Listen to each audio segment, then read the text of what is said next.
Hello everyone, my name is Alexandra Feehan, and this presentation is for LIS 508, Information Users and Uses with Dr. Perrault. In today's presentation for the public library, I researched the information behaviors of refugees. An information behavior describes the way a human being interacts with information. When seeking and using information, refugees have three information behaviors in common. First, when seeking information, refugees are found to have a lack of appropriate information sources, and the information may not even be accessible at times. Second, when seeking information, refugees tend to receive information from people in their own communities. In table number 1, you can see that the biggest instance of use when looking at who refugees go to for support are friends at 50 instances of use. They feel more comfortable going to friends rather than other places. Third, when using information, refugees often have the same information needs. The most common information needs being housing, employment, and education. In figure number 1, it shows something called the Information Needs Matrix. This shows all of the information needs in a chart of a refugee. In a public library setting, refugees need to have somewhere to go to address all of their information behaviors. There are two barriers that refugees face when it comes to their information behavior. The first barrier is the language barrier. Many refugees do not speak the language of the country they are now living in. They receive information based on housing, employment, and education, but they may not know how to read the language the information is in, or how to find somewhere or someone to translate it. This causes confusion for refugees and is discouraging. Another barrier that refugees face is not knowing what they are looking for when trying to find information. They may not even know where to start when looking for information. This can be frustrating, and they may not know who to go to for help, so they don't even try. In table number 2, you can see that it shows the format and delivery mode of information that a refugee received when going to a new country. For example, the welcome document was sent as a hard copy in the mail. If a refugee does not have the means to translate this document, they will not be able to read the important information in it.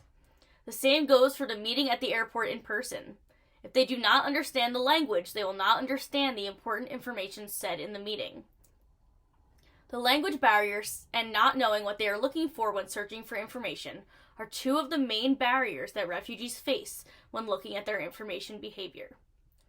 There are two services that would need to be improved in order to support the information behavior of refugees. Both of these services would be available as classes in the public library. The first service would be to improve information literacy programs for refugees. Yon and Lee mentioned that libraries could have information literacy programs to help refugees. Many libraries offer classes based on information literacy, but these would be specifically for refugees in the area.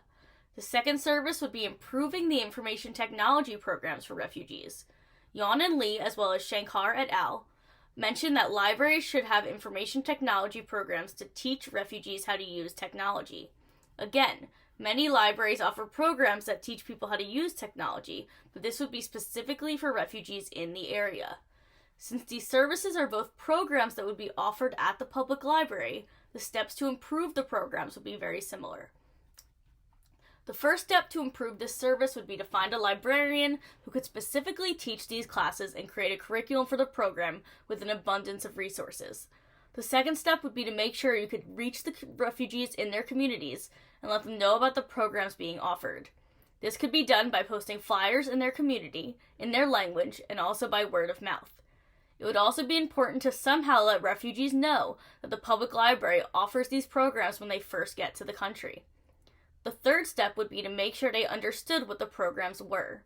There would need to be program descriptions as well as a class breakdown of what they would learn in each program. The fourth step would be to offer and teach the classes and hope that by word of mouth, the program would be a success and offered again, each time with more participants. Now going into depth on how these programs would help the refugees.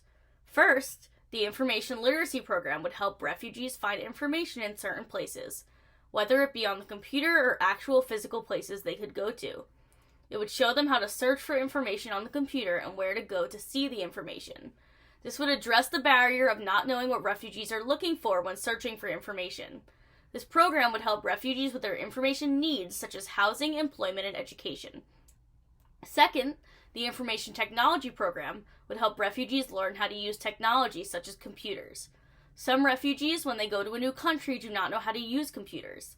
Since almost everything now is done online, it is important for them to know how to use technology in order to look up their information needs.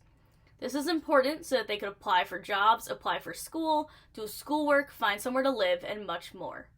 This would not only address the barrier of not knowing what they were looking for when searching for information, but the language barrier as well.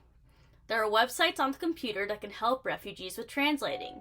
If they know how to use the computer to translate documents and information they need for housing, employment, and education, it would make it easier to understand the multitudes of information that they need in order to live in this new country.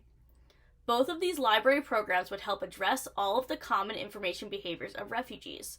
First, they would help with the information behavior of having a lack of appropriate information sources by showing them how to find the sources and giving them an abundance of them.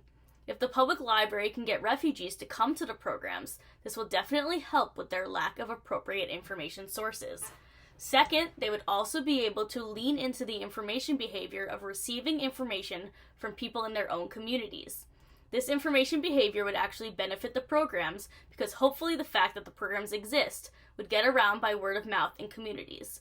If the program is a success, then refugees will tell other refugees about it, and hopefully it will continue to grow. Third, the library programs will be able to address refugees' common information needs, such as housing, employment, and education. These programs would teach refugees how to find information about these specific needs, as well as how to use a computer to get started. Clearly, these programs would be beneficial for refugees according to their common information behaviors. In conclusion, refugees have common information behaviors, which include a lack of appropriate information sources, receiving information from people in their own communities, and having common information needs such as housing, employment, and education. There are also barriers to their information behaviors, which include language barriers, as well as not knowing what they are looking for when trying to find important information. Improving services in public libraries, such as information literacy programs and information technology programs, will help bridge the gap to these barriers and fulfill refugees' information needs. Thank you for your time.